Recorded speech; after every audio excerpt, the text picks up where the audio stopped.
അഊദു ബില്ലാഹി മിനശ് ശൈത്വാനിർ റജീം.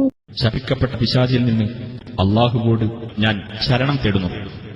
ഖാല ബൽ സവ്വലത് ലക്കും അൻഫുസുകും അംറാ ഫസബ്റുൻ ജമീൽ അസല്ലാഹു അൻ യഅതിയനി ബിഹിം ജമീഅ ഇന്നഹു ഹുവൽ അലീമുൽ ഹകീം. പിതാവ് പറഞ്ഞു, അല്ല, നിങ്ങളുടെ മനസ്സുകൾ നിങ്ങൾക്ക് എന്തോ കാര്യം ഭംഗിയായി തോന്നിച്ചിരിക്കുന്നു. അതിനാൽ നന്നായി ക്ഷമിക്കുക തന്നെ. അവരെല്ലാവരെയും അല്ലാഹു എന്റെ അടുത്ത് കൊണ്ടുവന്നു തന്നേക്കാവുന്നതാണ്. തീർച്ചയായും അവൻ എല്ലാം അറിയുന്നവനും യുക്തിമാനുമാകുന്നു.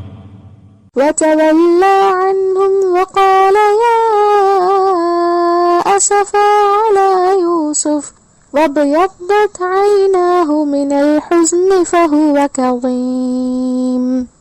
അവരിൽ നിന്ന് തിരിഞ്ഞുകളഞ്ഞിട്ട് അദ്ദേഹം പറഞ്ഞു, യൂസുഫിന്റെ കാര്യം എത്ര സങ്കടകരം. ദുഃഖം നിമിത്തം അദ്ദേഹത്തിന്റെ ഇരു കണ്ണുകളും വെളുത്തുപോയി. അങ്ങനെ അദ്ദേഹം ദുഃഖം ഉള്ളിലൊതുക്കി കഴിയുകയാണ്.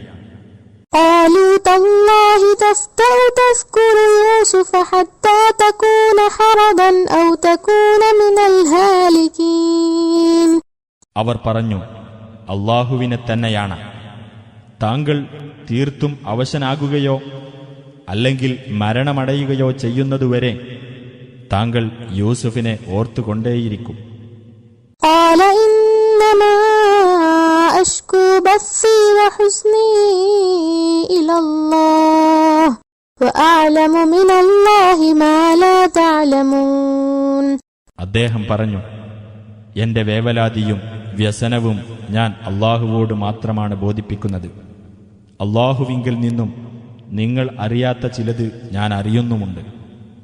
يا بني اذهبوا فتحسسوا من يوسف وأخيه ولا تيأسوا من روح الله إنه لا ييأس من روح الله إلا القوم الكافرون.